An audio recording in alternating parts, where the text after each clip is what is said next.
आपण आता बनवतोय व्हेज दालच्या सोबत खाल्ला जाणारा राईस, ज्याला सोलापूर साईडला बगार राईस असंही म्हटलं जातं. चला तर मग सुरुवात करूया. मी ते एका पातेल्यात 2 ते 3 चमचे तेल घालून घेतले. तेल थोडं गरम झालं की त्यात जिरं,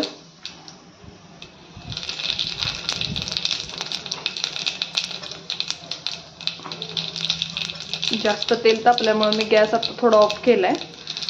मोठी वेलची, चक्रीफूल, जायपत्री, काळी मिरी, लवंग, दालचिनी आणि हिरवी वेलची. हिरवी वेलची थोडीशी मी फोडून घेतलेली, तमालपत्र. हे मसाले व्यवस्थित परतून घेऊयात. गॅस आता ऑन करते. आता याच्यामध्ये घालून घेऊयात 2 मीडियम साईजचे कांदे चिरून घेतलेले अशा उभ्या स्लाइस मध्ये, ते घालून घेऊयात.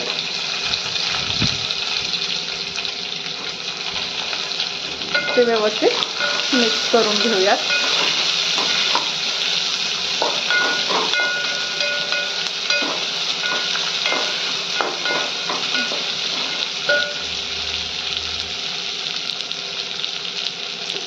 इथं कांदा पटकन भाजला जावा यासाठी मी त्याच्यामध्ये एक अर्धा चमचा मीठ घालते.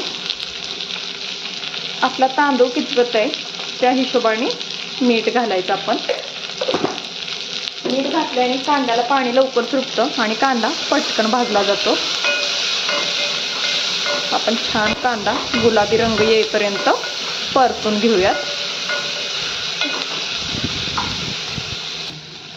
कांदा थोडा परतत आला की त्यात 2 हिरव्या मिरच्या अशा मधून कट करून घेतल्यात त्या घालून घेऊयात.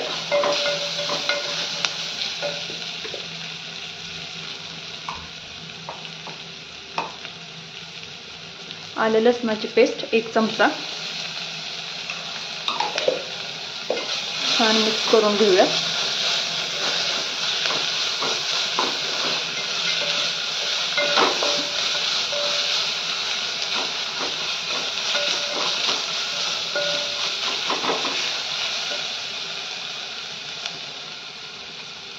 मी या कपनी 2.5 कप तांदूळ घेतलाय, त्याच्यासाठी आपण 5 कप पाणी घालणार आहोत. तांदळाच्या दुप्पट पाणी घालायचं.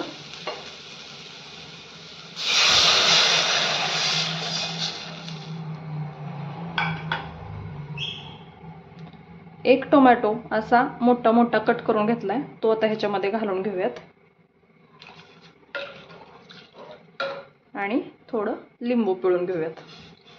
लिंबू पिळल्याने काय होतं, भात सुटसुटीत होतो आणि पांढरा शुभ्र होतो. त्याच्यामुळे हे लिंबू पिळून घेऊयात. तुम्ही यासाठी बासमती किंवा कोलम हा तांदूळ वापरू शकता. मी इथं दावतचा दुबार बासमती राईस वापरते, जो की मी 2.5 कप स्वच्छ धुवून घेतला होता. तो आता त्याच्यामध्ये घालून घेऊयात.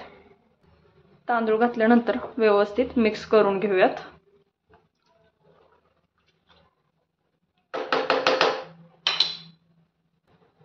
मध्ये मध्ये असा तांदूळ हलवून घ्यायचा, नाहीतर खाली करपू शकतो.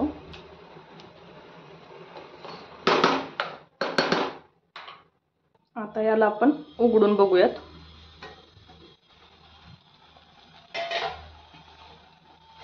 आतलं सगळं पाणी आटलेलं आहे. भातही शिजत आलाय. आता फक्त ह्याला एक 5 ते 10 मिनिटं लो फ्लेम वरती असं झाकून ठेवूयात, म्हणजे हा व्यवस्थित शिजला जाईल.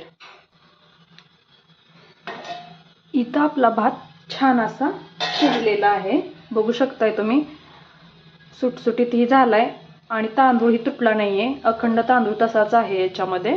आता आपण काय करणार आहोत की थोडासा अजून छान दिसावा, त्याच्यासाठी मी इथं थोडासा ऑरेंज कलर पाण्यात घालून घेतलाय. तो थोडासा ह्याच्यावरती घालून घेऊयात आणि ह्याच्यावरती झाकण ठेवूयात. आणि आता आपण गॅस बंद करूयात.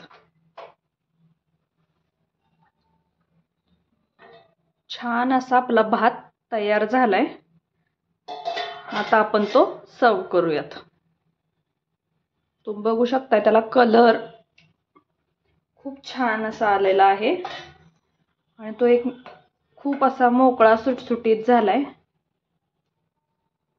अगदी कण आणि कण व्यवस्थित शिजला गेलाय. तुम्हाला आजची रेसिपी कशी वाटली मला कमेंट करून नक्की सांगा.